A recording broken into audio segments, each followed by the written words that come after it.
cash, and they're down to 4. That'll soon be down to 1 and then 0. Hey everyone, I stopped at a gas station in Alabama to get some fuel, and y'all talk about minimum wage, how high it's getting and stuff. This gas station is what's going to happen. Everything here is automated. There's not a soul here working.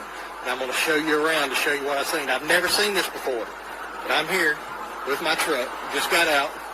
With just a regular gas pump, you pay at the pump. But let me take you inside. Like I say, there's no attendants. There's nobody here. As you go in,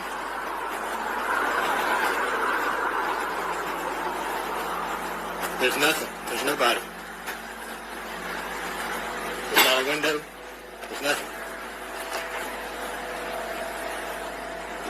See, it says pay at the pump only, no cash accepted. There's your coffee, ice.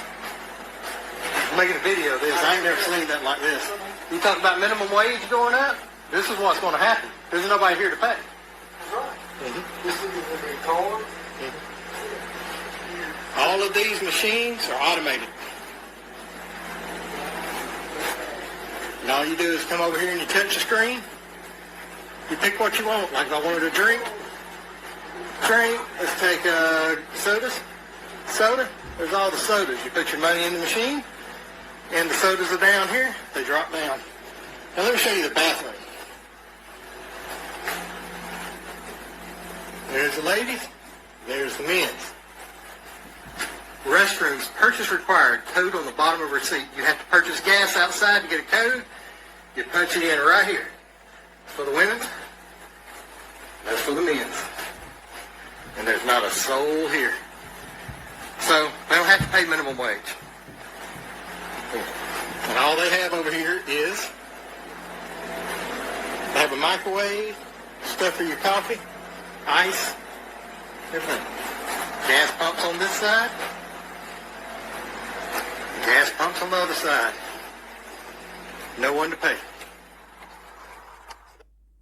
Digital transformation is changing the way we manage our data, our information, our interactions, and our identities online. The United Nations is ready to digitally transform how it deals with identity, with a system to streamline information sharing, daily workflows, access to platforms and buildings, operating across agencies, by providing its personnel with a universal system-wide identity solution. Introducing the UN Digital ID, a unique and digital identity for UN personnel from the day you join to the day you part.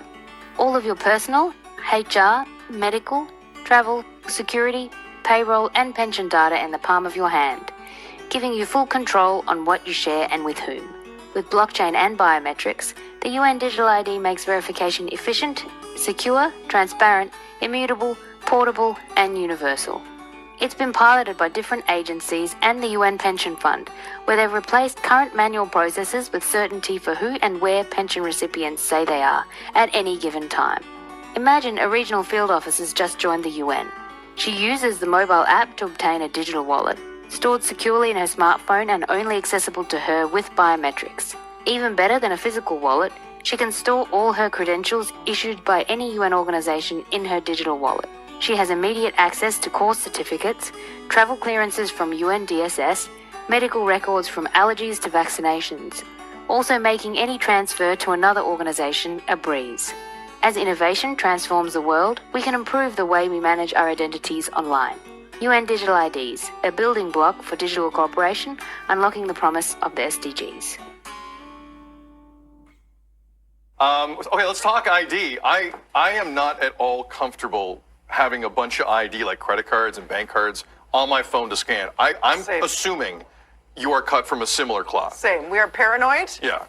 We feel if someone steals their phone, they already have enough information and photos and everything else as it is. Why give them our entire life and run amok with our credit cards? If you're comfortable with it and you live in Ontario, you're going to have some choices here because Ontario's digital IDs will be launching later this year. The new government-issued IDs will live entirely on your device. So the good news is if you hate going to Service Ontario, which is always a pleasant experience in normal times, you don't have to go because you can just renew that way. But then again, everything's on your phone. So if you're paranoid like Dina and I, it's an issue. But just to lay it out, you can use your digital ID to check in for virtual medical appointments, apply for government assistance like CERB, EI, access vaccination records, which a lot of people might be doing over the next 12 months. You can also open a bank account. You can use it to obtain birth, marriage, and death certificates, says the government. So there's, listen, if you can't get to a Service Ontario, if you can't stand in that lovely line and wait for all your stuff, there's some real benefits to this. No way am I having that much personal information on my phone. I'm not doing it. Canada is on the cusp of a revolutionary innovation that will transform the way Canadians authenticate themselves online and protect their identity. Digital ID. All of us are living in a digital world, but we're tethered to an analog model of how we identify ourselves, memorizing countless online passwords, carrying government-issued licenses, plastic cards, and more. Digital ID is a way for Canadians to identify themselves to government, businesses, and each other electronically, with ease and rock-solid security, without the need to present physical documents. One interconnected network. A federated digital ID ecosystem developed in collaboration with Canada's best and brightest talent from our banks, telecommunication companies, law enforcement, and government. It would have the power and security to store every Canadian's electronic identity and attributes, and it would unlock countless opportunities for Canadians to verify who they are safely, quickly, and securely, while only revealing the information necessary for each transaction. A fast, easy, and secure way to bank, sign up for government services, renew driver's licenses or health cards, shop, travel, and more. Canada's banks are perfectly situated to help lead the creation of a federated digital ID system between government and the private sector. The World Economic Forum agrees that banks and financial institutions should lead the path forward for digital ID. Banks are highly regulated and trusted. They have advanced cybersecurity and privacy technology, and they have the infrastructure to operate provincially and nationally. Banks are also at the forefront of working with fintech startups who are bringing revolutionary mobile and online products and services to Canadians. Digital ID can help consumers navigate between these apps and programs with trust and confidence, knowing their ID is protected at all times. A federated digital ID approach can also significantly reduce fraud, save taxpayer money, improve regulatory compliance, and make it easier to do business as an owner and as a consumer. In fact, the Canadian Bankers Association just launched a white paper with our recommendations on how to move forward with a federated digital ID framework. I encourage you to read it to learn more. Mr. Deputy Minister, would a central bank digital currency be in the offing? You have. It seems like you have everything in place to set it up, or at least some of the infrastructure with a digital passport. Do you think that that's something, a digital version of the currency, makes sense to implement soon? Yeah. That's a great question, though. In last summer, I think in August, we passed a law that our national bank can actually start doing CBDC, but there was delayed. The law was delayed in